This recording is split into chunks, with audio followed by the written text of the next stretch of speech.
change is in the air at View from the Ninian this week as we say goodbye to Ben Price because he's on holiday. He's sunning himself in Antigua, and we've replaced him with the ever-positive and cheerful Ryan March to give his take on everything that's going on at Cardiff City this season. And joining us, as usual, Tom Phillips, fresh from a birthday. He's in his 30s now, hair of a 60-year-old, but he's the positivity of a 25-year-old.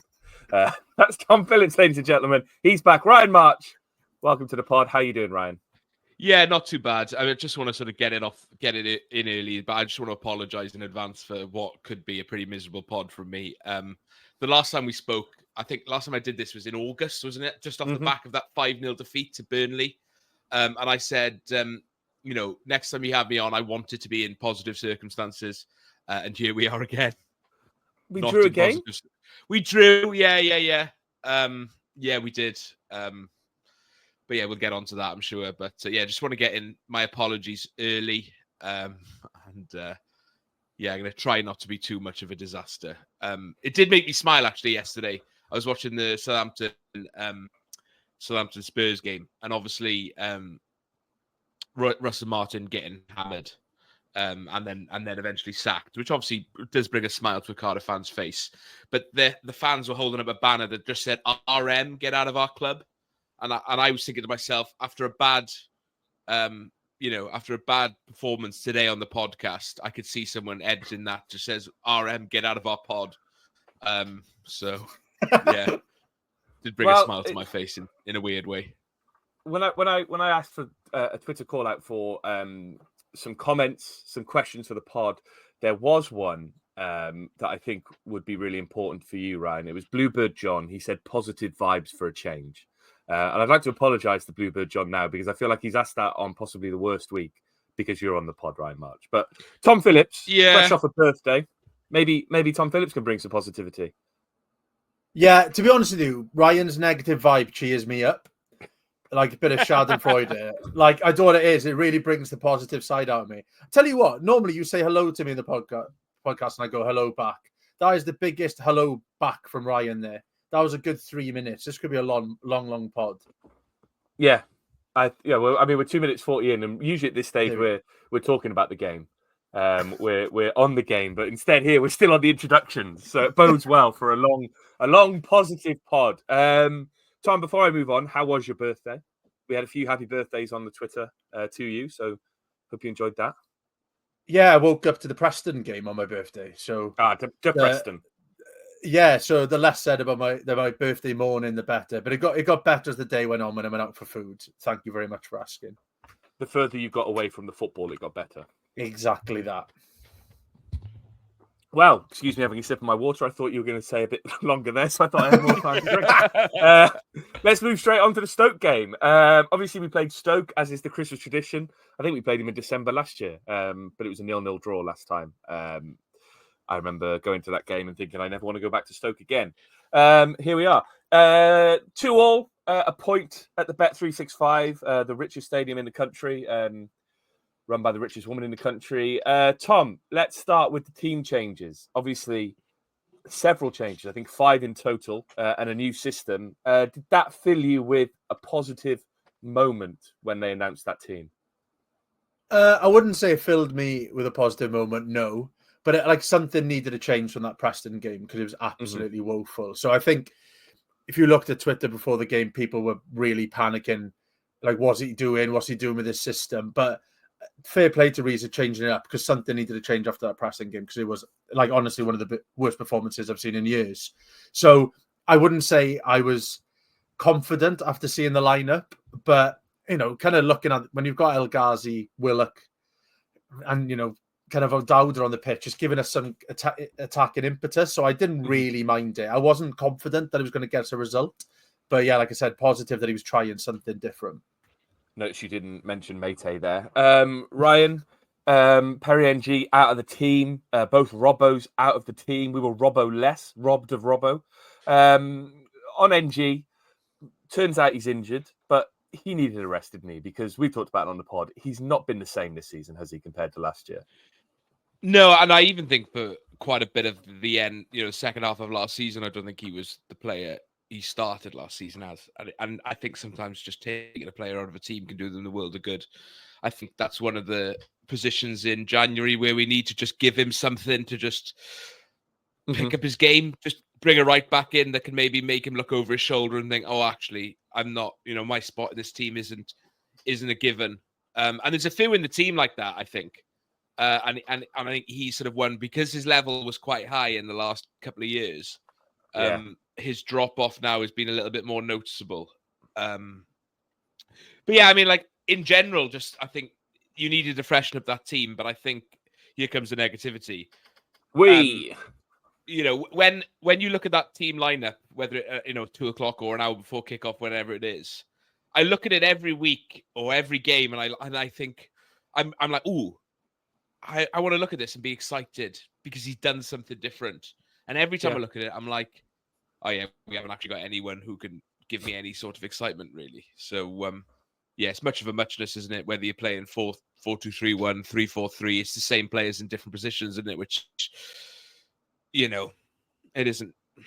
I don't know, but NG probably needed a break. Correct. Really positive start there from Ryan. I can't wait to see where this goes. Tom, we went 1-0 down. I wrote this, and I think you wrote the comment afterwards. I said, we went 1-0 down. Did you fear the worst? And I think you've written, I did because it was in Stoke. That wasn't me. Oh, who was it? Was that me? It might have been you.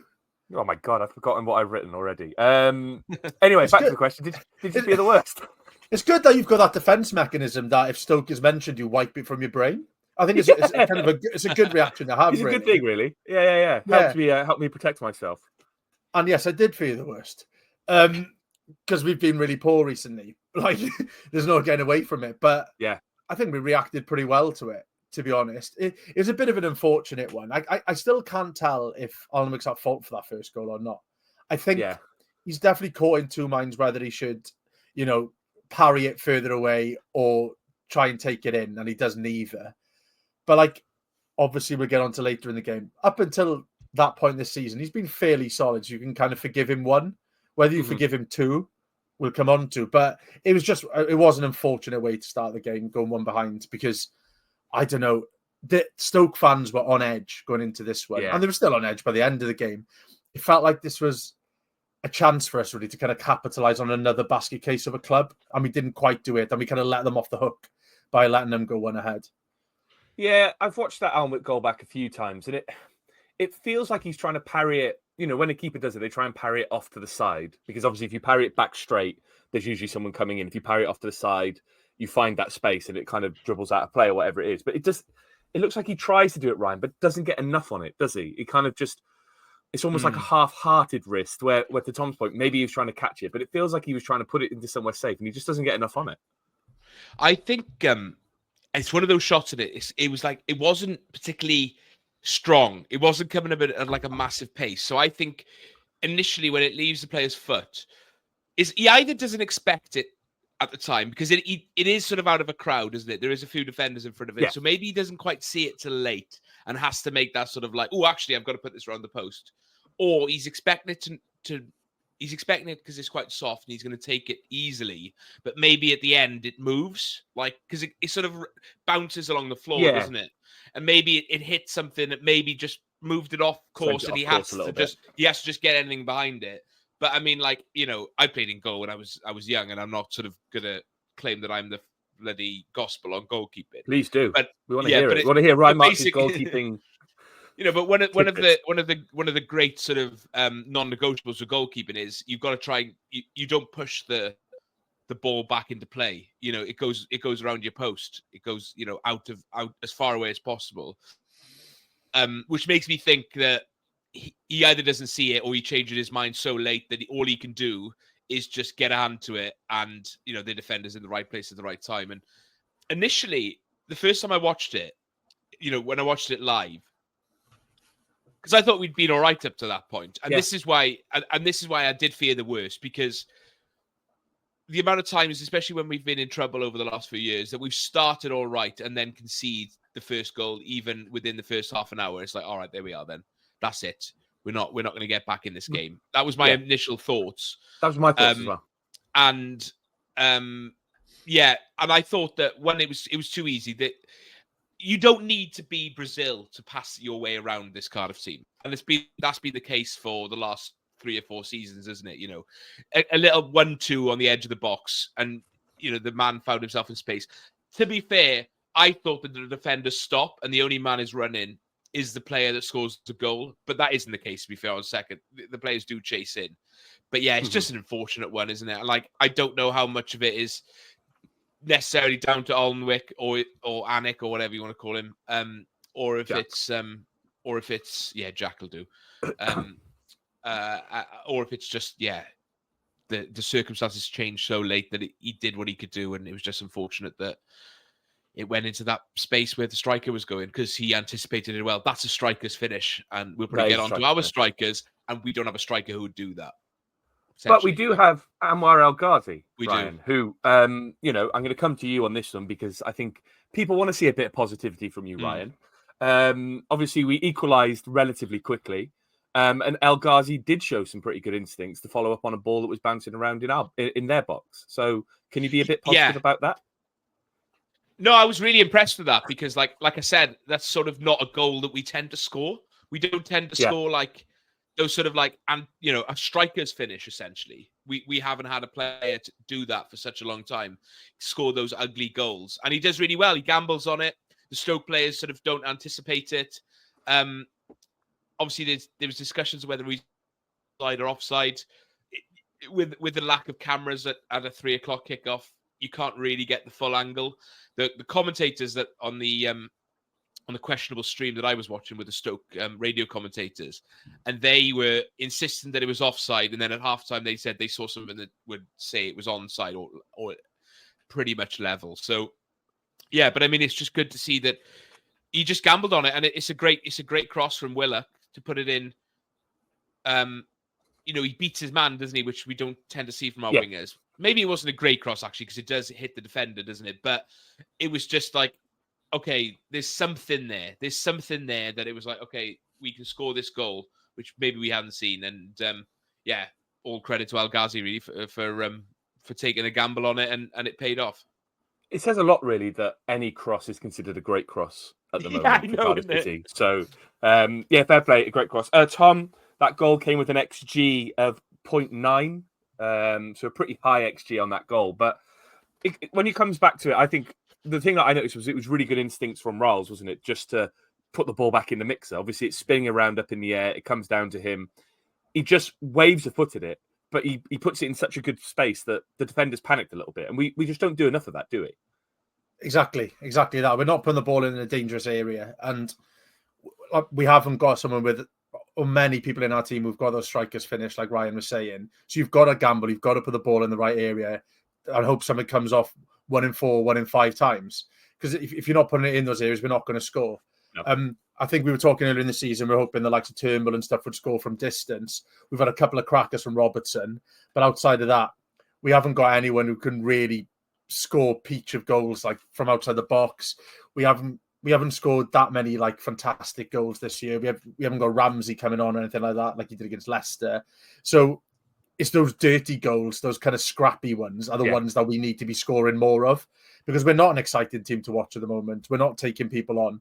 So just get the ball into the mixer. I know it's pretty like old fashioned, but that's kind of what we need at the moment, and hope the odd one goes in off our ass, because we're not exactly exciting to watch. And like that Preston game, we created absolutely nothing all game. Yeah. So I think like anything we did in this, I think to score 2 goals away from home following that home performance is a massive improvement, even if we haven't got the 3 points. Well, and looking at the shots on goal column, Ryan, I think it's the first game in a while that I can say we dominated that column. I think we had 19 shots overall. But to find the negativity again, according to FOTMob, there was only 1 big chance that we created. And obviously, they had 5 big chances. We had 1 big chance. Our equalising goal, we'll get to it, but came from an own goal. It's still a worry, isn't it, really, that while we are creating more chances, they're not as clear-cut as they should be to win games. It's a huge worry. We're having to rely on errors, lucky flicks, lucky deflections. That's what we're relying on at the moment. And you do, when you're in that dogfight, you have to you feed off scraps, don't you? So we have to find a way to be able to create better chances because we aren't creating good chances. And it feels like it's been the issue with Cardiff teams, probably since we were Forever. relegated from the Prem. And then even before that, we don't tend to create. We're not like that swashbuckling, free-flowing team that you're going to get 4 or 5 chances in a match and you can afford to miss a couple. We've got to take every chance we can get to try and get a result, or rely on a lucky flick, a ball to drop to the right person in the right position. It's a huge concern, and that I think is probably our biggest worry going forward. Is how do we fix the the attacking play, because it's just not good enough and so far from good enough, and that comes down to a variety of factors, isn't it? Style of play, strategy, personnel. There's no silver bullet for that, is there? You can't just go, all right, we'll bring in a number 9 who has scored 20 goals for a team in the past. That isn't going to fix it. It needs serious looking at, and that is a huge concern for me. And I also think it comes down to, I'm sure we'll get on to get too deep too quickly, but just like fans' apathy towards it, and people aren't enjoying watching Cardiff because we don't create chances. It's not edge of the seat football, is it? It's No. That is the biggest concern for people, I think. It's like people want to go to football and be entertained. Yes, they want to see their team win, but you can't rely on scoring one off your ass and winning 1-0 every week. That you can't do that. You've got to create chances, and we aren't, and we haven't done for a long time. So huge concern, and I'm sure it's top of Reza's wish list. But I don't think you just fix it with a couple of signings. That said, Tom, we did go close and with Yaku Mete. Kind of shot out of nowhere. I thought it was a really good shot by Mete, put it into the ground, bounced it over the defenders, and he was very close to hitting it off the bar. That would have been the shot in the arm we needed, really, wouldn't it? As a goal, sort of, to Ryan's point, a goal that's kind of come out of nowhere from a pretty exciting shot on the edge of the box. That would have lifted spirits, wouldn't it? Oh, for sure. And like it was, like you said, it was a decent effort as well. And I would love to have seen what happened, if he had scored, because he shushed the fans last time. Was he going to do lamp one this time? If he scored 2 in 4 games. But no, I'd like to see that. It would be interesting. Like if he'd scored a couple in quick succession, could he go on a bit of a run? My gut instinct is no. But it would, something like that would have really been, like you said, a shot in the arm. We need to score some quality goals, but it feels like none of them are really coming off for us at the moment. It seems those lucky breaks are happening to the teams playing against us rather than saying that we've had deflected own goal in this. Well, I was going to say, we're going to get onto that goal in a minute, and that is the luckiest goal we probably scored. It just seems like a lot of goals against us have been those just crap goals from errors and stuff at the moment. So it would have been nice for us to have one come off the bar and go into the net for us. But Mate's clearly someone who plays off a bit of confidence. He needs to get up into games. So something like that would have been a shot in the arm for him. But instead, I expect him to go on another goalless run for 20 games now. Well, I mean, he's been doing it up until this point, hasn't he? So why change winning formula? Let's talk about that good luck, Tom, Ryan. I mean, we made our own luck, I think, in that goal. I thought Willock, really nice bit of play by Willock again, took on a defender, got to the byline, put a cross/shot into the box. Keeper makes a save, and Ben Gibson isn't really looking, and it somehow comes off his thigh. At that point, Ryan, again, I'm giving you an open goal here for some positivity. We went 2-1 up at Stoke from a very lucky goal. Did you think we might win at that point? No, I didn't. No, I think, again, all credit to the left-hand side. Both Callum O'Dowda and I skipped over O'Dowda then, and Chris Willock did really well. And that cross, it is a lucky goal, but you make your own luck. I think you just said that, Ben, didn't you? You do create your own luck, and that ball is a proper, corridor of uncertainty. All it needs is a touch off anything, off anyone. Yeah.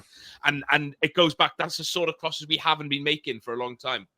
Willock beats the man, he gets around his man and gets across it, fires it in, and it's in the dangerous position. An instinctive striker gets on the end of it, but we don't have one of them. But we did have a defender for the opposition who got in the way and knocked it in. So I thought it was great.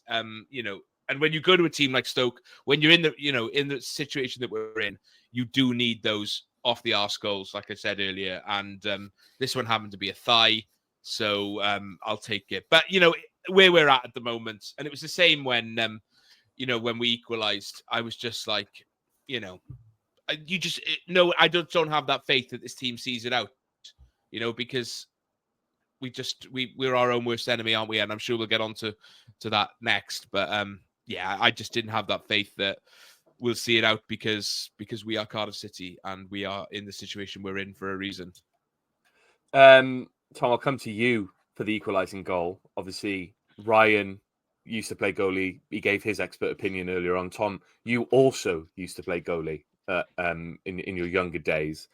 What's your take on Alnwick's mistake? I mean, I understand. I'll frame it as I understand why he's come to do what he's done. He just thinks I need to get a hand in it and I'll clear it. But he has come so far. Yeah, well, I understand why a keeper comes off his line because he thinks he can get the ball. I'm not saying it's the right decision, Ryan, because he's come about 18 yards out through a crowd of defenders and tried to punch the ball there. I just understand the thinking behind it, even though it was bad thinking. Tom, what's your take on it? We've had Ryan's goalkeeping gospel, so my turn now.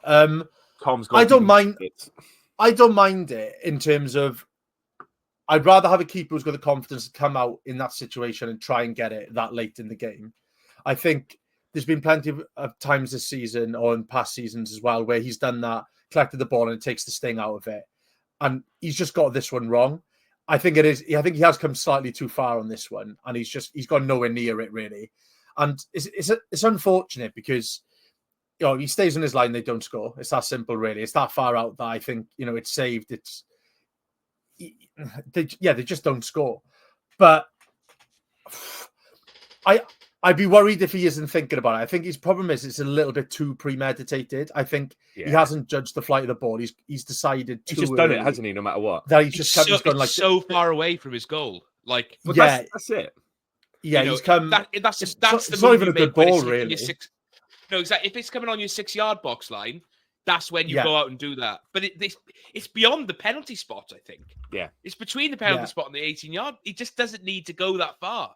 And it leaves the goal. So all it'll take then is a touch to go over him. Yeah, he expects it to come further. I think it's just premeditated. He expects it to be a better delivery than it is. And he's gone, isn't he? So he's gone. He's just decided. Yeah. But it's an unfortunate one. I wouldn't want him to get that out of his game. I wouldn't want him to become cautious and standing on the line because I think that'll catch us out more than this will catch us out. But there's no shine away from it. Like it's a goalkeeper calamity and it's cost us the game in the end. Yeah, and that's a shame, isn't it, Ryan? Obviously, we talk about individual errors, we talk about mistakes. Like both goals from Stoke could be avoidable. The first one, Alnwick's done what he's had to do, but it hasn't gone as far as it could. The second one, while I understand why he's done it, he's come so far that it's cost us a goal. And when you're down there at the bottom and really struggling, you need your luck to go your way, and it hasn't gone our way yesterday, hasn't it? We've got the own goal, but then it's our error that's cost us the point. Yeah, and that just sums it up, doesn't it? That's just where we're at the moment. We'll always. You just don't get the rub of the green in these situations, and then when you do get the rub of the green, like an own goal, you shoot yourself in the foot to sort of throw all the cliches on the bonfire there. It's just it was a bit like I was watching it in the house, and I was playing Football Manager at the same time to try and keep myself occupied on more positive things, and I was just watching it. I was like tapping on my laptop, looking up, tapping on my laptop, looked up, they scored, and I just carried on tapping on my laptop because I was just like, of course they did. It's the 95th minute. We're 2-1 up away from home. Of course they scored. Yeah. It's just where we're at the moment. Like I've gone past the point of being like, oh, you in blah, blah, blah, blah. It's just like, oh yeah, of course they did. So, whatever. It's fine margins though. It's like it is that game and the Coventry game as well. Yeah, I think we were really hard done by. It's a very different run of games. Then I know you can't just say that because it happens to other teams as well. But it's a much more positive outlook from them because I think, especially the Coventry game and the Stoke game, they're decent away performances. The Coventry one especially, I thought we played really well. like a tough place to go, and it was a decent performance. I thought this Stoke game, we probably slightly edged it. I know you said they had a lot more like bigger chances than us, but I think that's just because they got better attacking options. But like I don't think it's time for panic stations yet. Like Ryan said earlier, we are in this for a reason. There's no doubt about that. But there are signs of it. We've put runs together in the past that have got us out of a bit of mess. And I think there's enough there at the moment that if we carry on playing like this away from home, I think we'll be okay. I hope so, Tom. Otherwise, this podcast is going to get more and more depressing as the season goes on. Let's go over to Twitter, twitter.com/VFT Ninian for all your tweets. I think a lot of people don't really want to talk about the football.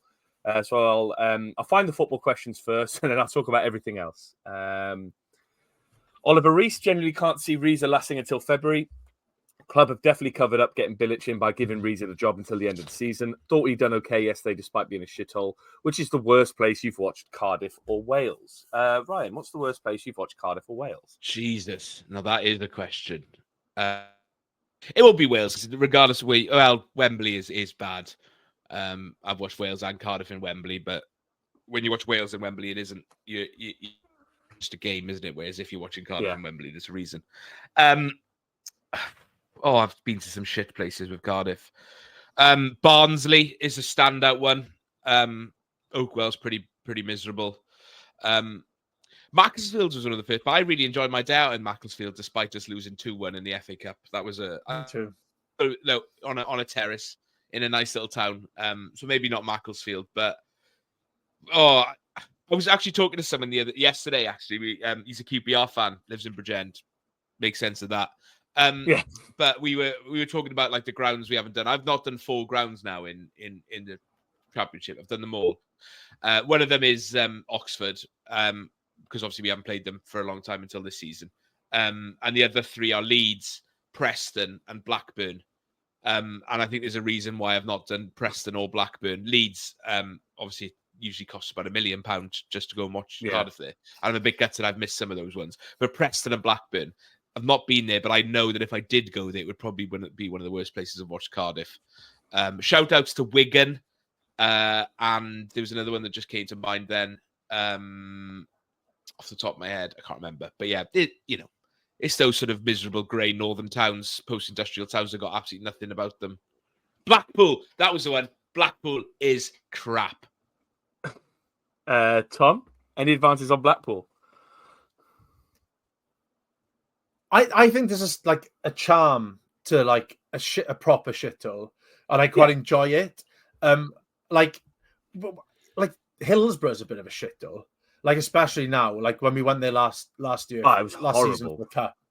Like the facilities and stuff there are crap, but I kind of enjoy that. Like I hate going to Reading. I went like the Monday night game we had there where it was freezing cold. It's completely soulless as well. Wigan's a good show as well. It's also where the ground is with Reading. It's not close to anything. You have to walk down the side of an A road to get there. That's what it is. It's like those out of town grounds. Yeah. And like the shit grounds, the quote unquote shit grounds, like Macclesfield or like, I've been to some of those ones lower down. Accrington I went to when we played them last in the Carabao the day Cornelius got stretchered off.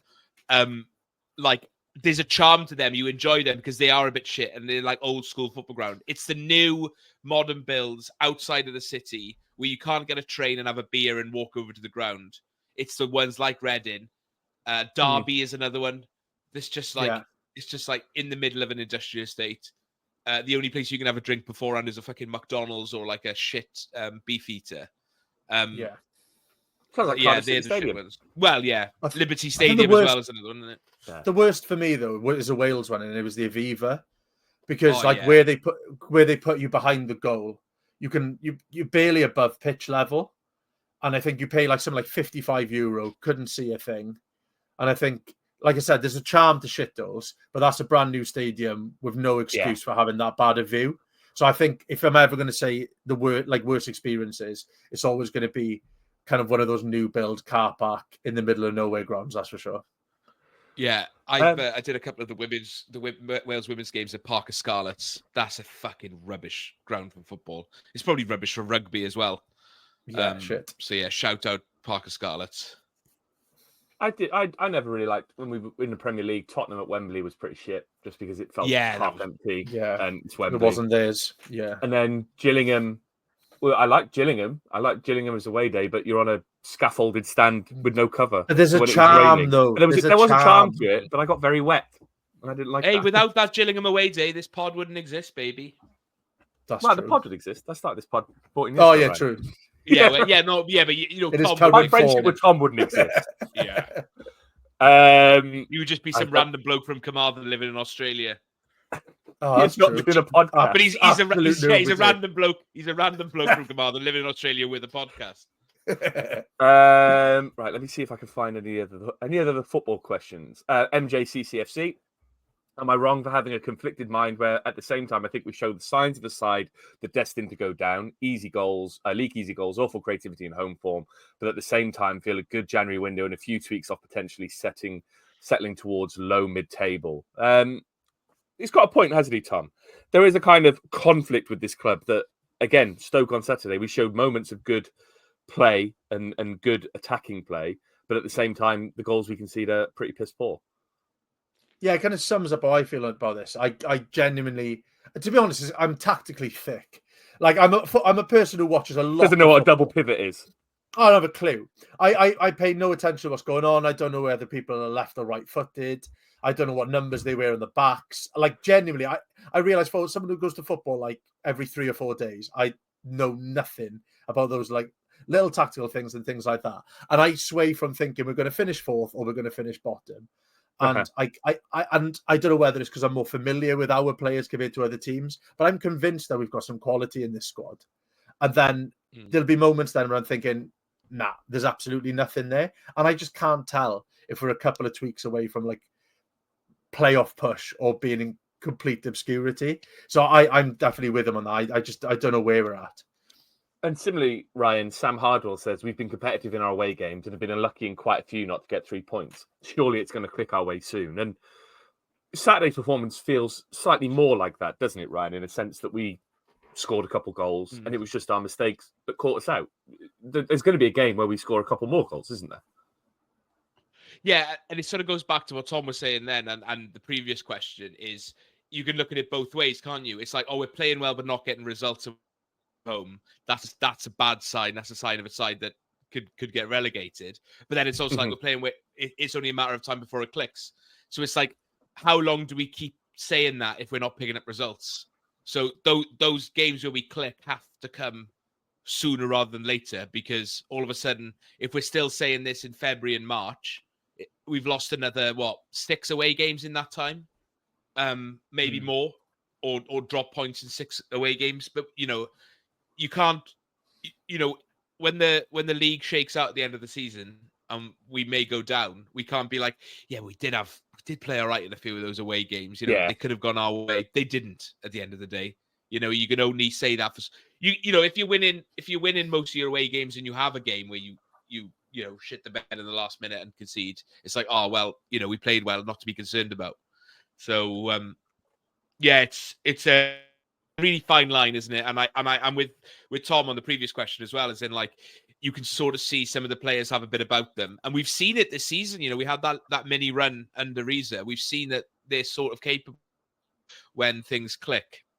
But then you also look at the squad and think, it's not much there, is it? It's not much that gets you excited. So that's just sort of the perils and the fickleness of being a football fan, isn't it? That you can't really, you sort of love and hate that team at the same time. You have the positivity, but also know that it could go tits up any second. So yeah, that's just the joy of being a football fan. It is the joy of being a football fan. I'm just scrolling through to find some of the other football questions. Noah Ninian, can either of you, I don't think I get a say in this. Can either of you remember a more important January transfer window? I think we need a winger personally, but how on earth are we going to attract quality with the state of the club?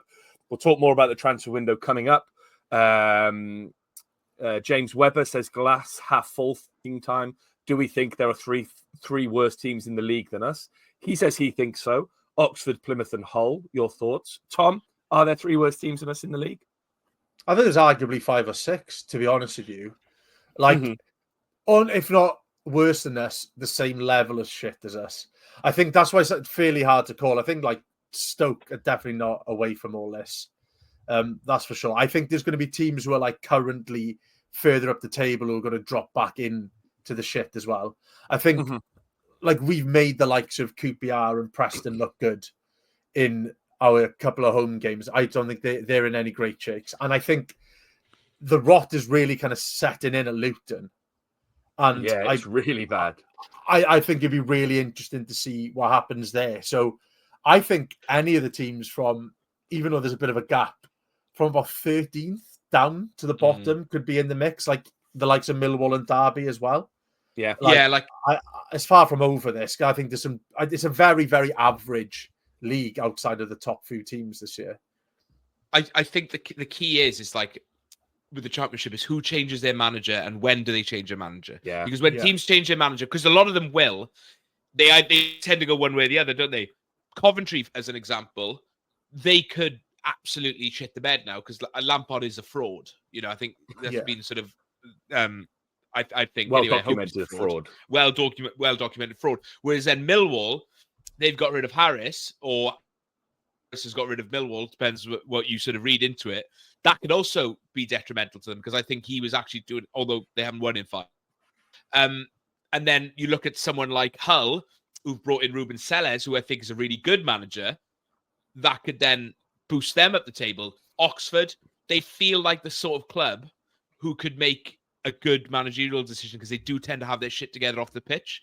You know, they've just come up, you know, from League One with a very low budget. I think to be where they are is probably not bad going, especially if you look at Portsmouth as well. And I thought Des Buckingham did a fantastic job considering he came in, you know, after them losing Liam Manning.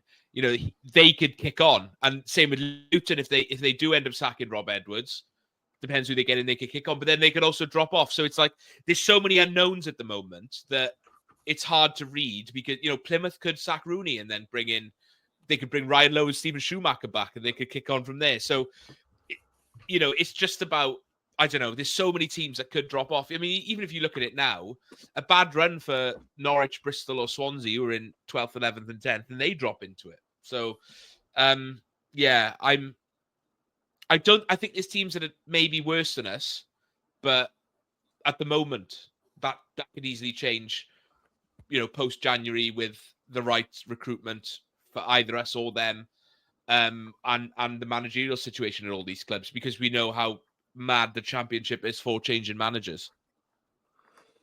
Truly is. Right, now on to the non-football questions, of which there are a lot more this week. I think people don't want us to talk about the football.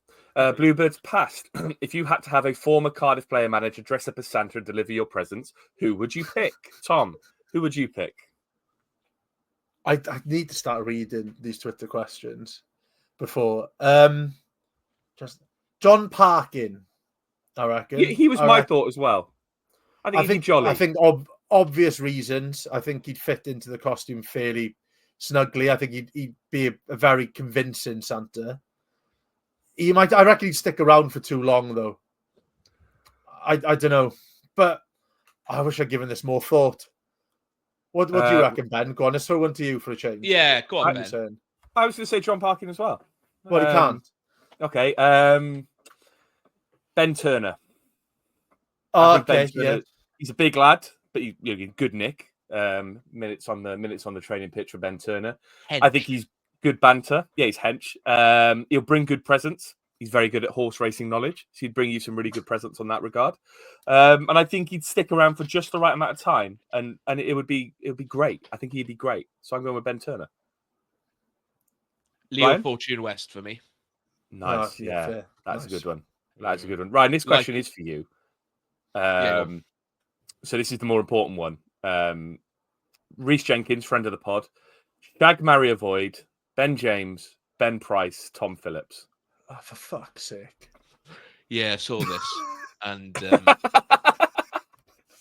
sort of dominated my thinking. For all of about 15 minutes last night, it stopped me from thinking about Kazakhstan away. I'm back on that now, by the way. I like you all. I think you're all brilliant blokes. But I just don't know who I'd avoid. I'd shag you all without question. Like that's a given, isn't it? I don't know why I'm going red. Tom, I've lived next door to you,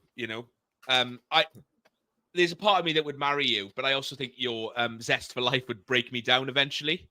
It breaks me down. Yeah. just like something back, like a plate smashes, and it's like the straw that breaks the camel's back, and your pot. It's like, all right, we can get a new one. He can't get a fucking new one, Tom. Completely break me at some point.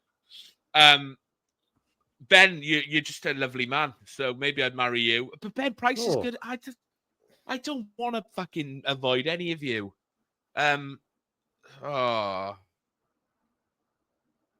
feel like it would be mean of me to say I'd avoid Ben Price when he's not here. I feel like that would be obvious pick. Yeah. So I'm going to avoid Tom because your zest for life is too much. It's not too much at all, Tom.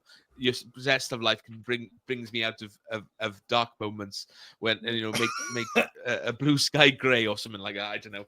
And Ben, I'd marry you. And Ben Price can just get a good old fucking rollicking off me at some point. That's worryingly the most in-depth analysis this pod has ever had. On one of those questions as well, yeah. Rodri asks, can we get a lowdown from Ryan on his take of the season so far? But I literally have a question about that next, so we'll come to that next. Also, worst ever Christmas gift received or given. Tom, what's the worst Christmas gift you've ever given? I think you've given some bad ones. No, I'm a good gift giver, I reckon. I don't know. I've had some bad ones. Like my nan bought me a Man United razor before I'd even hit puberty. So that was like double whammy, really. That was a really, really shit one. I don't know what's the worst one I've given, really. Ryan, come back to me. Received or given? The worst I think I've received is a classic Secret Santa in work, where someone gave me a David Beckham aftershave set. I just got that for my birthday off my mother-in-law. Well, there we are. There we go. So just check the truth behind me then. It's coming to spray you. That wasn't a fine moment, seeing as I'm on record as not enjoying David Beckham as a human being, and also just so I felt it's bad, Nick, because especially when your work colleagues get it for you, and I always think either giving or receiving a gift that someone else has also got someone, and that sort of look in their eyes where they're like, oh, thank you. Or you have to do that. Oh, thank you. When you fully well know that at home, someone else has got you one of them. That happens a lot, both ways. Because when I am I'm predictable. And also I haven't got much imagination for other people. So, I think that's always a harrowing moment, isn't it? What about you, Ben? You never get to answer these. What about you?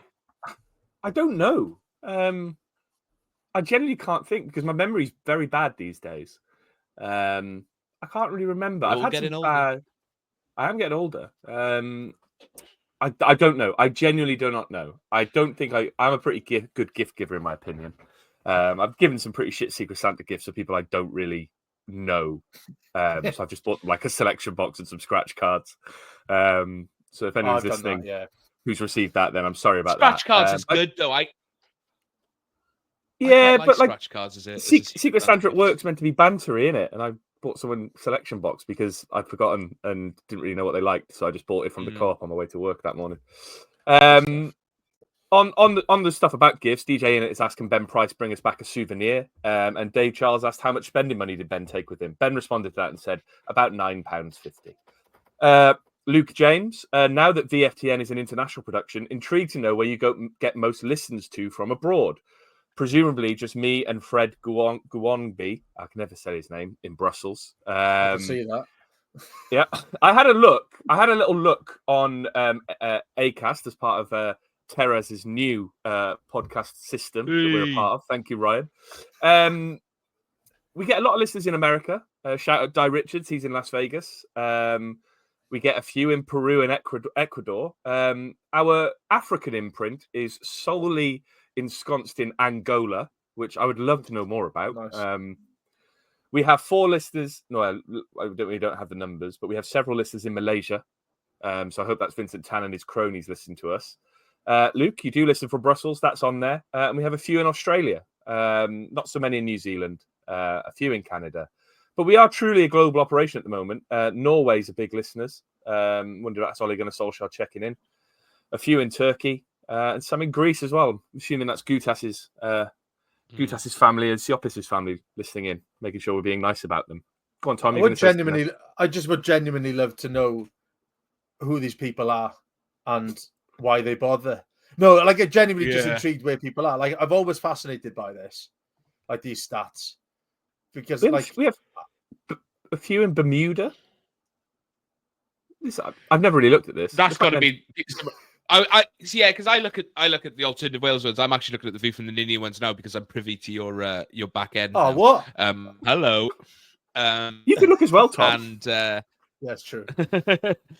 And yeah, it's like some of them it makes sense because it's like, oh, Bermuda, probably someone's on holiday, or Sri Lanka could be my dad. He's in Sri Lanka at the moment. This is just in the last 30 days, isn't it?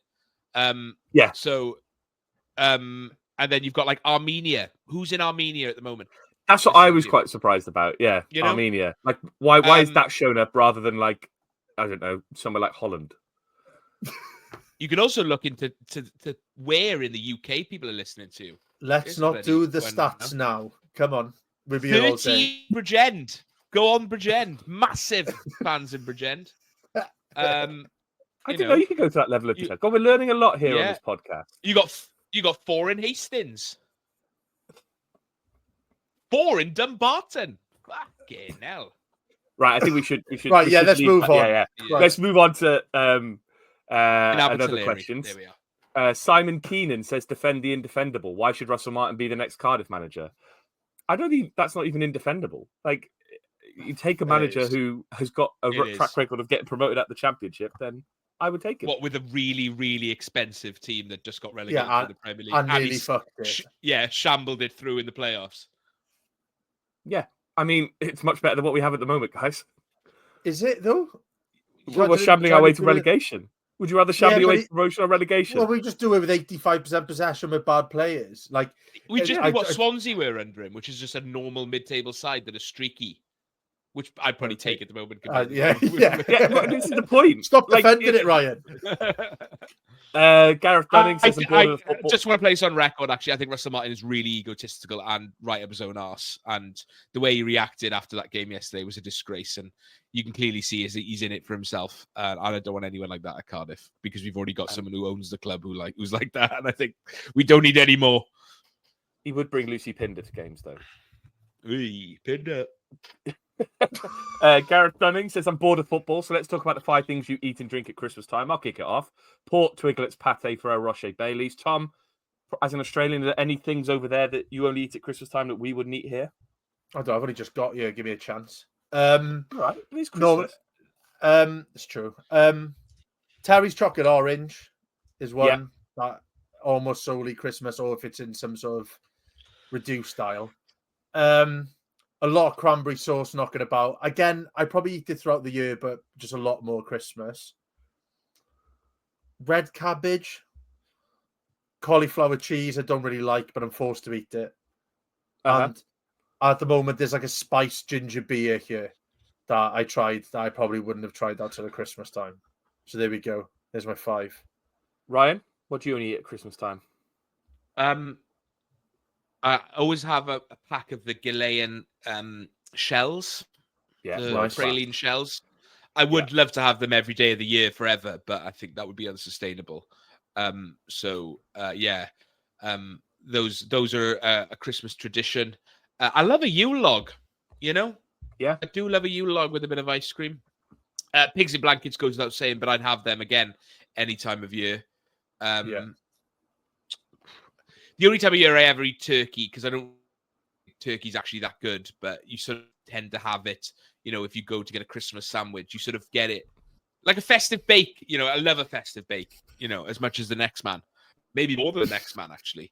And obviously I think that has turkey and maybe it has chicken, but you do it for the trimmings, don't you? You do it for the trimmings. And it's the only time of year I eat trimmings as well.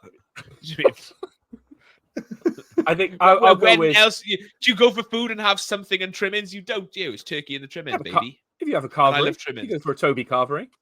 Yeah, but you don't call it trimmings then, do you? You just call it the veg. Why? What? Do you not have vegetables the rest of the year, Ryan? No, I do, but it's not called trimmings, is it? I'm saying it's like it's the only time of year you use the word trimmings. I'm with Ryan on this, to be fair. Do you know what Yeah. I understand, but it's not the only time you eat the trimmings, because I have roast potatoes at other times of the year. Yeah, but they're not the trimmings when you eat them, are they? Let's not get Right. stuck on this. Come on. All right. 5 They're things just I eat roast at Christmas I don't potatoes. at the other time. Brie. I eat a lot of brie at Christmas. Oh, brie, yeah, and a bit of chutney. I never eat chutney any other time of year. Yeah, brie and cheese and chutney, crackers, that sort of caper. Capers. Then I'd go with Twiglets. I never eat Twiglets, but I go mad for them at Christmas. And drinks wise, Bucks Fizz. Don't really drink a lot of Bucks Fizz, but I do at Christmas. Love a little glass of Bucks Fizz. Groundbreaking stuff, this. And then more talk of food. Matthew Hawkins' thoughts on festive meal deals. Oh, and would you take Des Buckingham now he's available? I would take Des Buckingham. I love a festive meal deal. I want the most Christmassy sandwich as possible. The Common Bluebird, has following Cardiff ever got you in trouble with a significant other? My wife revealed a surprise holiday to Euro Disney next weekend. And while my children were cheering, my instinctive response was, but it's Sheffield United on Saturday, did not react well. Tom, have you ever got in trouble on a Cardiff away day with your partner? I missed an ex-girlfriend's granddad's funeral for a Cardiff game that went down pretty badly.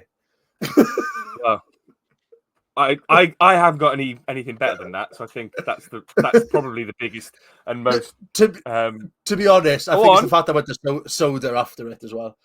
That might have been the major issue. But there we go. Yeah, Tommy went on that one.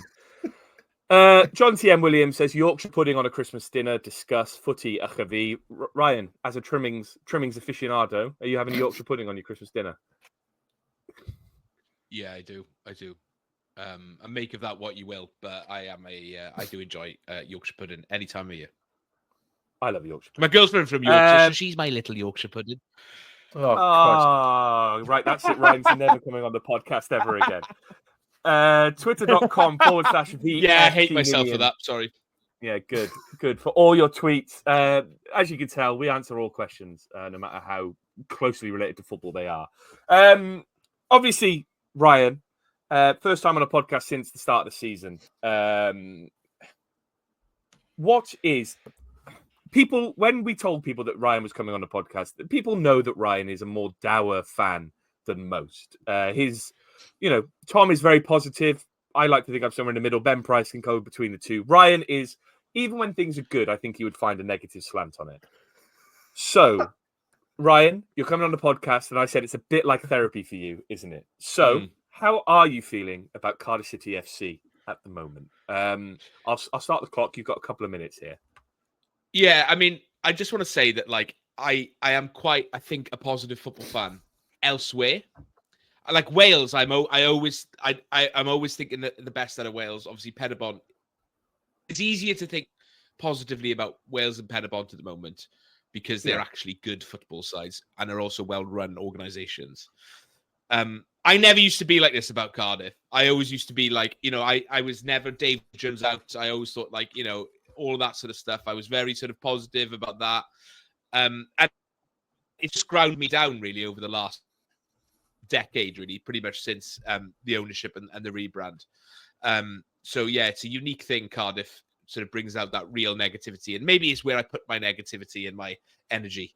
But yeah, I mean, like, it's just, I'm not shocked we are where we are again. It's just more of the same, isn't it? Like, you can copy and paste any of my rants over the last couple of years of me doing this podcast.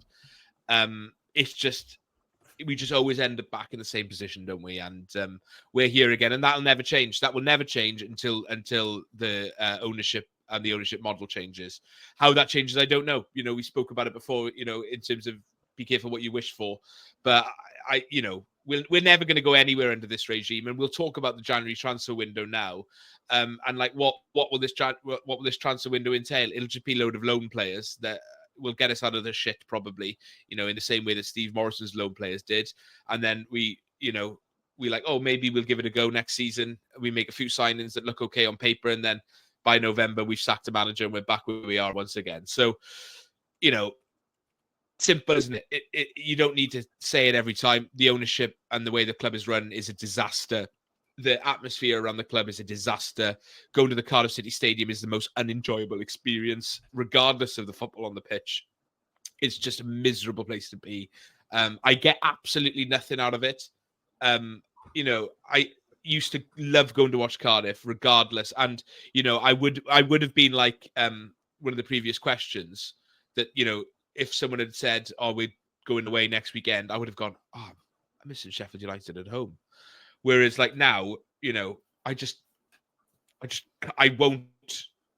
won't stop doing something else to go and watch Cardiff, because I know, like I've got to the age, and it's maybe a maturity about it where I know that I won't enjoy it as much as maybe doing something else. That doesn't even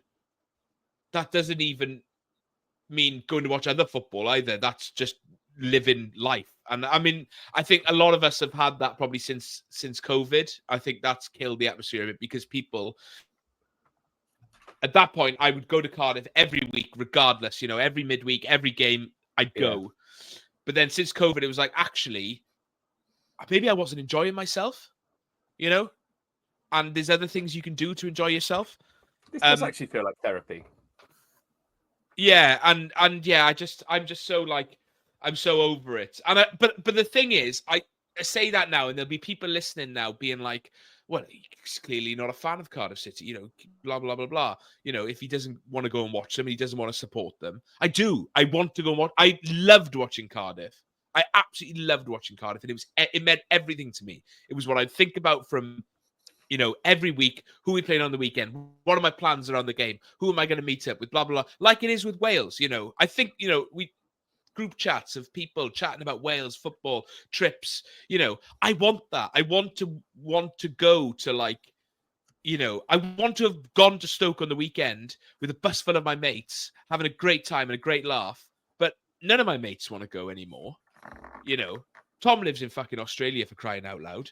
Ben, you live in London. None of my mates who are in South Wales want to go to watch games anymore. It's expensive, What would a ticket have cost at Stoke the other day? What was it like? Must have been 30 like 30 odd quid, yeah. Yeah.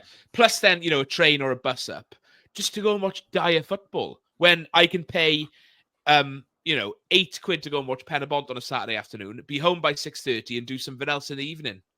It's like, but I want that. I want to be able to go to Stoke on a Saturday afternoon and enjoy it and love it, because it's my team and it's my. But it's gone now at the moment, and like it can come back. I think with the right ownership and the right plan and the right marketing and the right team and the right manager, it can all come back quite easy. I could quite easily find that love again, because the love is there, and that's why I care so much. And that's why it hurts so much now that I just don't care. So yeah, that's sort of my 2 pence. I could go on, and no one needs to see it. But like, the heart and soul has been ripped out of Cardiff for me, essentially, over the, and maybe not even ripped out. It's sort of just like faded and died over the last 10 years. And every now and again, Warnock comes in, and it's like, oh, maybe we're onto something. We get to the Premier League. Great. It's really good fun. And then we come down, and then quite quickly, again, you're back in the same place. And it's that vicious cycle of a little bit of hope, and that keeps you going then, doesn't it? Whereas now and slowly but surely, that little bit of hope gets less and less, doesn't it? And I'm at my wit's end with it now. And it's like, I will watch the games. I'll keep up to date with everything that's going on, but I won't go out of my way to commit myself in the way that I used to Cardiff City, because I know that it would cost me too much money for something that I wouldn't have a good time doing. But I want it still. I want Cardiff to be great. And even if that might have to be in League One or League Two, and I know people have views on us getting relegated and how detrimental it could be to the future of the club. But I think there's enough people, good people involved in the club. And I'm not saying good people involved in the club. I don't think there's many good people left involved in the club in behind the scenes. I mean, like, people who care about the club in the community that would do whatever they can to keep this club alive.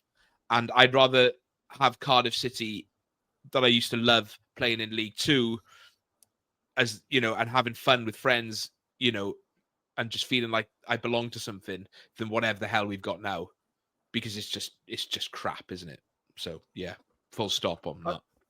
I think there's an interesting thing with Cardiff for the moment. Like, I'm like looking at the fixture list for when I'm going to come back to the UK or something like that at some point, if I'm back in Wales or back in England or whatever. And I'm not looking at home games. I'm looking at away games because there's something more than the football. But I know, I know Leeds fans who live in New Jersey and Wolves fans who live nowhere near Wolverhampton. Like when they're coming back and they're looking at going to the home games because there's a good atmosphere, there's a good feel around the club, there's something going on in their home ground. Like there's no pull to the Cardiff City Stadium now. Like there's nothing to it anymore. You haven't got that pre-match atmosphere. There's nothing exciting that's pulling you to the ground. And you look at the Preston game, for example, and the atmosphere is just not there anymore. It's so bad. And it's been sucked out of the club there. Like the reason we still get like decent away attendances is because it's a laugh to go away with your mates, jump up and down away from home, and you've got that kind of gang mentality. People aren't really there for the football; they're there for the occasion. You're there because you're committed to your club, you're obsessed with it. But like when I'm looking back now, I'm looking at those away games and not looking at the Cardiff City home games, and I think that's something needs to be done about that as well. Because like Ryan said, there's no I think there's people who'd rather be walking around a garden centre than going to Cardiff City Stadium to watch us at the moment. We talked about the Preston atmosphere. Like you could hear individual voices saying this is rubbish. You could hear individual voices shouting stuff out at the players. You could see so clearly the word Cardiff written in the Ninian stand. You could read it because people weren't in their seats. People weren't there. Like I watched the highlights back and the camera pans away at the end of the game, and like 5 minutes after the game, people have left. It was empty in there, which shows how few people were actually in there by the time the final whistle went. And that's either because people were walking out early or they just didn't go to the game. And it's so miserable that why would you go to what's the incentive to go to a home game at the moment? It's blind loyalty. It's blind loyalty. And I was there. Like it took me to London and like for me to just realize that, actually I have more fun on a Saturday now going to watch, a local game in London or a bloody a Welsh Premier League game or whatever. I'm going to go on Saturday. It's the first home game I would have gone to this season on Saturday against Sheffield United. Just basically because I've got nothing else to do. Hannah's gone home for Christmas. There's no Cymru Prem games. And I know of nothing else going on. So I was like, right, I'll give it a go. And maybe I'll send you a voice note for next week on my class. Tom, Crowbar Johnny asked in the Twitter questions, one we skipped over because I was saving it for this, about the FAB. No, not the Thunderbirds, the Fan Advisory Board. The dust of sign has settled on their open letter. The clubs had their response. They had a meeting last week. Do you have any hope that the FAB could enact some good changes? They've done the right thing. They've pissed off the club and they've done something that has caught the attention of people. Do you hope that they can now push that on to positive action, or do you kind of think that the club have slapped them down a little bit and gone, this won't exist next year, will it? Yeah, they're just completely hamstrung by the club, aren't they? There's no open dialogue. They're not going to let them make any change. They, like you said, it was that proper pat down of like, you haven't used the official channels. How dare you? Like, big telling off. And like, it's nothing to do with the people involved in that. Fair play to them, put themselves forward. They're loyal fans. They really want to see change. It's just they won't be allowed to operate any change, to enact any change. So, like you said, I think they've done their bit. They put their letter out there because they knew that they couldn't have, we couldn't have dialogue with the club. So they've taken it into their own hands. And fair play to them. That's quite a brave move when it's like quite a fledgling kind of like group as well to kind of do that. Yeah. And the exact thing that probably they expected to happen has happened. They've been told off, told not to do it, told to stand in line again, and probably nothing will come of it. So fair play to them, but I can't see it making any difference. It probably needs something more than that. And then Ryan, on that point, obviously we're back in the kind of conversations around protests, turning it to Swansea with a march and all this kind of stuff. Your name is Ryan March. What's your take on the protest side of things? Obviously, the focus is always Vincent Tan, right? But to play devil's advocate, Vincent Tan, he's the owner, but he's not here on the ground. Should the protest be happening? Do you think that the protest will have an effect? And also, are they aimed at the right people? Should it not be aimed at Dalman and Chu, the people who are running the football club? Yeah, but the reason Dalman and Chu are in jobs is because of Vincent Tan. Of course, they've been tasked with this this sort of managed decline of the club, haven't they? which is essentially what they're doing. You know, they're just slowly letting it rot. And like, I just don't understand how Vincent Tan and Jalman Anchu, who are in their right, arguably successful businessmen, can look at what's going on now and think, we're doing a bloody good job. You know what? We're doing a good job. Because they clearly are. The crowds are down. Merchandise sales must be down. You know, season tickets are down. It's just general interest is down. Like, and like, I think protests are good. I think there's sometimes with Cardiff a cult of personality around protests that certain people use it just to sort of further their own sort of personality and agenda. And massage their own egos, which I'd never really liked. But I think it's a way to maybe show frustration. But then it's like it just falls on deaf ears. It's the same as the FAB stuff. It's like the only person in those meetings from the club is Steve Borley, who has absolutely no sway in the club. It's just screaming into the abyss over and over again. You know, and I just don't know how the direct action has to be taken at some point. But I just think the ownership and the ownership model and the people who run the club are so thick-skinned or so deluded or even so separate from where we are that it'll just never get to them. Or if it gets to them, they just brush it off because they're so detached from the day-to-day. If Dalman and Chu were at every single game and like lived and breathed the club, they would know how fucking rubbish it is. But they don't because they just dip in and out. And it's just, I think that's the thing. And the protest, it'll just be into the abyss, and it just won't make a difference. And I just know how you make the difference without someone, I don't know, like knocking down Tan's door and having a conversation with him. That, you know, but even then, I just don't think that would make a difference because they're just so stubborn and set in their ways. And the thing that frustrates me more than anything is that even in that FAB response from the club, it's always they're doing us a favor. This club exists because of them. The FAB exists because they were. Oh, actually, we will have one. What fucking point of having one if the club aren't going to accept anything they say? You know, the club exists because of the fans and the people that have worked hard for this club for, 125 years. The club doesn't exist because of them. The club exists in its current form because of them. Of course, they fund it. But they've also, it is managed decline. Like, say what you want about Peter Ridsdale. But when he left the club, he got hounded out of the club. I can't remember the specifics about it. It was to do with the, he told everyone to buy a season ticket and the money would go. He basically lied, didn't he? And stuff. He lied. Yeah, he was a crook. He is a crook. Don't get me wrong. I think he's a crook, and he shouldn't have been allowed to own another football club after Leeds anyway. But when he left the club, we had a good squad of players. We had a new stadium, and we were looking up, right?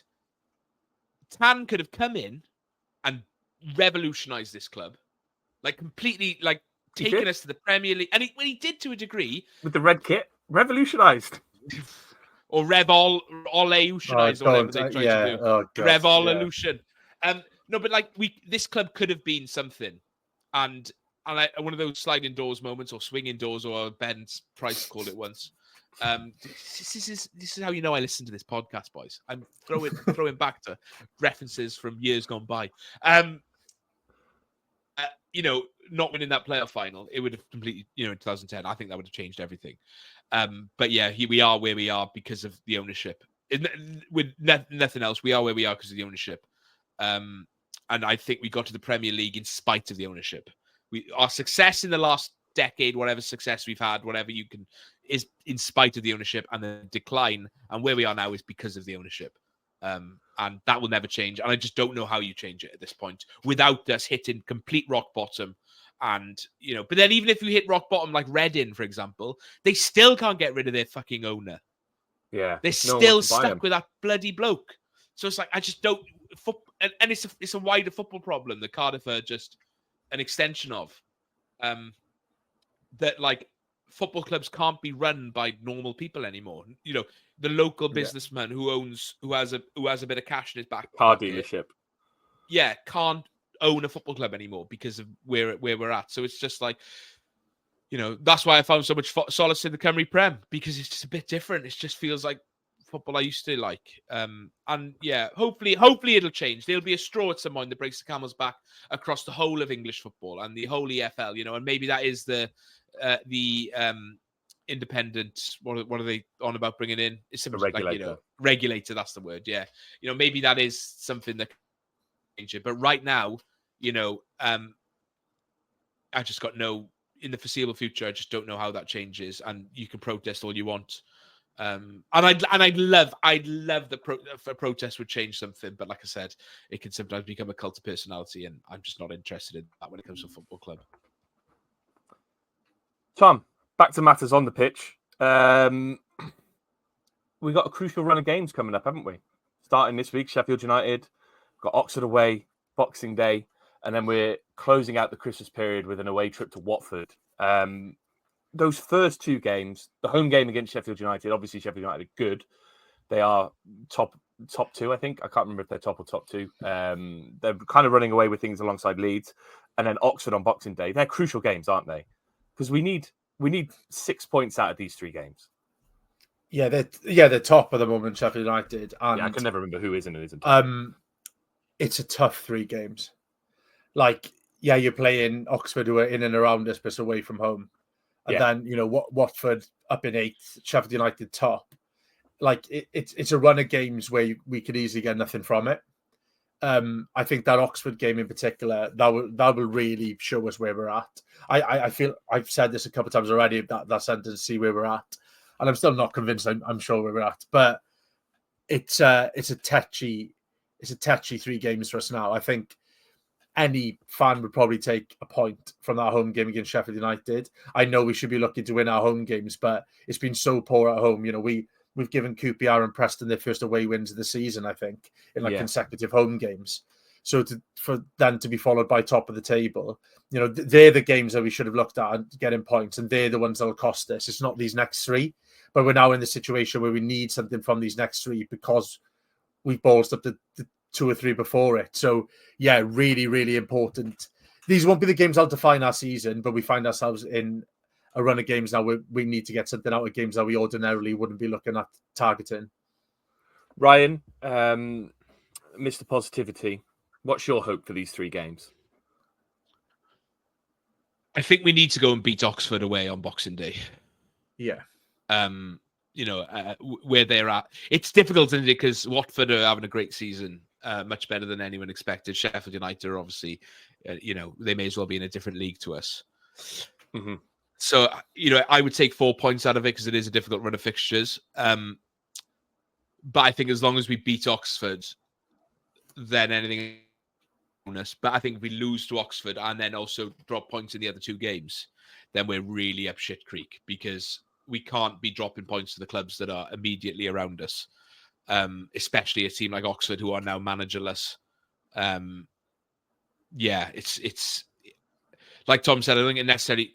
It's hard, because I don't think any run of games particularly define a whole season in the Championship, because there is so many. But the difference between having 1 point in those 3 games or 7 points in those 3 games heading into January is massive. You know, that can shape your whole January then, can't it? In terms of the type of player who wants to join the club, the type of player you want to join the club. And also for Reza as well. Someone mentioned, I think, in the Twitter comments that does he last till February, and we keep going where we're going. You know, like, if they've given him till the end of the season, how bleak does it have to get before they change it again in terms of us being in the relegation zone, isn't it? You know, so I think this is big for him, just to sort of give himself like a bit more credit in the bank, because that credit he built up going back, what was it, 6 weeks ago now, or whatever it was, when we won those a few games on the bounce, that is slowly faded away, and we're back to where we started, aren't we? Well, I'm just looking historically. So obviously we're on 20 games. We've got 3 games to take us up to January, or January the 1st. that'll take us to the halfway point of the season. We're currently on 18 points. So even if we win one of these 3 games, it'll take us to 21 points. If you extrapolate that over the rest of the season, it'll put us on 42 points to end the season. And that's not been enough to keep a team up over the last few seasons. I think whoever goes down at the end of the season will probably go down with low points totals. If you look at Plymouth and Portsmouth and Hull at this stage of the season, even if they extrapolate a win and then double it to this, they're going to be on record low points totals for the last few seasons. But if we don't start picking up points, then we're going to be getting 10 games time. We could only be on 25, 30 points, and that's not going to be enough to keep us up. Like all of a sudden, it's looking hell of very a run bleak then, don't you, to get you out of it? Yeah. Tom, January's going to be a big transfer window. Where are we going to improve? This will be the last question because I need to go back to work. Where are we going to be improving in January, and do you see it being enough to keep us up? I think we'll stay up. I think even without an absolute raft of signings, I think we've still got a chance of staying up because of the teams you mentioned earlier on also being quite poor. I think it relies on what they do in the January transfer window as much as what we do. I think we definitely need some cover or some starters really, like right and left back. But I think we've got to try and get a goal scorer from somewhere. I think if we've got El Ghazi, Willock playing regularly and we add in a goal scorer, and I'm not saying a 25 a season one, just someone who can score around 10 goals a season, like 10, 12 goals a season, that could be the difference for us. What we did with Sorry Kappa, right? We see someone who's going to come in and score 5 or 6 goals between now and the end of the season. Yeah, we need a Steve Morrison window, don't we? Yeah. That January window with Steve Morrison, that's what we need. Like, even if it's a Jordan Hugill type player who can who knows the championship and get you a few goals, and someone like Uche as well, who, obviously wasn't a great player, but scored a couple of goals. That's what you need in it. Plus then a couple of other quality additions like a Tommy Doyle or a Cody Drama. That win was massive, wasn't it? Because that season was going the way this season was, and that window got us out of trouble. Yeah, it's a worrying way that because every now and again, like say we this is our kind of like tactic over the last few seasons. You're going to sign a couple of duds and then we're in trouble. And like there's going to be a season where this catches us out, and I'm hoping it's not this season. But I do think there's enough quality in our squad that a couple of additions will see us fine. And I think like last season, a couple of like freak results, like wins against Southampton and Ipswich and stuff, they were the things that kind of probably got us over the line in the end. And I still think there's enough quality in our squad that we can pull the odd game off like that this season. Like we've battered the odd team this year, which we haven't done in the past. So I've still got hope, and a couple of quality additions because we've got bodies there, just a couple of quality additions, and I think we'll be fine. Ryan, do you think we'll stay up? We've had the positive view. I just feel like more and more that this is the year that we finally drop down the drain. I wish I could have a reason to say else otherwise. But I think we do. I think we do at this point. The squad isn't good enough. The management isn't good enough. Potential management isn't good enough. But apart from that, it's all right. Yeah, it's going well. I just want to sort of. I also want to. I apologize at the beginning, and I don't want people to come and listen to this pod and hear me moan all the time whenever I'm on it. But and maybe people listen to it and think, actually, I do agree with what he says. I don't know, but sure. I apologize if it's been miserable. But yeah, I do think that unless Reza can pull off a masterstroke in terms of getting in some brilliant players, or we actually hire a proper football manager. Again, no shade on Reza, but he's not the type of. He shouldn't be our manager. He shouldn't be a championship manager. He's a. Is it a victim if you get a nice job of circumstance? But you know what I mean. He's there because of circumstance. And we can't keep papering over cracks. And I know it's daunting, the thought of relegation. Like, see, we haven't been in tier 3 since 2003. But sometimes, and like it is a gamble, but sometimes it's what a football club needs to find its soul again. And maybe it could somehow benefit us, although it looks quite bleak. That's what I'm telling myself anyway, because it's going to happen. If it's not this year, it'll probably be next year, and if it's not next year, it'll be the year after. You know, we're only going one way, so sometimes it's stuff like to look forward to then. Should we just get it out of the way, isn't it? And unless there's a sale out of nowhere, or they manage to attract a manager who is going to completely rip up everything and run the show and change the future of the club, then it is only going one way, and I can't see either of those circumstances happening. I still think when the court. But looking forward to coming back on. We're looking forward to having you back on. Well, maybe we'll get you on when we are actually relegated, so people can really revel in your misery. I'm sorry for listeners of this podcast who I love this podcast, and I don't want to be the guy that is just a miserable sack of shit. But I'd like to think that I speak. I have similar opinions to a lot of Cardiff fans out there, and for sure, you know, a lot of people I speak to have similar views. So I'd like to think that I'm not just I'm not moaning for moaning's sake, and I'm not negative for negative's sake. It's just how I feel, and like I said earlier, I want Cardiff to do well. It may not sound like it. I want Cardiff to thrive, and I want Cardiff to be brilliant, and I want to love Cardiff again. But at the moment, I don't. Our Armenian fans are currently clapping and hollering as they realise that you're maybe on complete Tom. Maybe it's your wavelength with mates who are still stuck in the prison cell in Armenia. I was thinking that. Yeah. Well, Ryan, thanks for coming on as usual. It's always a thanks joy. for having me. I love it. I do love it. A joy to hear your misery, if that kind of makes sense. Tom, thanks for sticking it out late at night in Australia and joining the podcast again. Ben, if you are listening, hope you're having a nice time in Antigua. And I would shag you. And he would shag you, so you can always have that to come back to. Twitter.com/VFT Ninian if you want to get involved with our weekly tweets. Ko-fi, KOFI.com/VFT Ninian. We do this for the love, not the money, but if you want to give us some money, please do that. Viewfromtheninian.com, that's where all our contact details are. We'll be back at some point over Christmas. There's some games to come up, but until then, if we don't see you before, have a good Christmas, and we'll be back in the new year.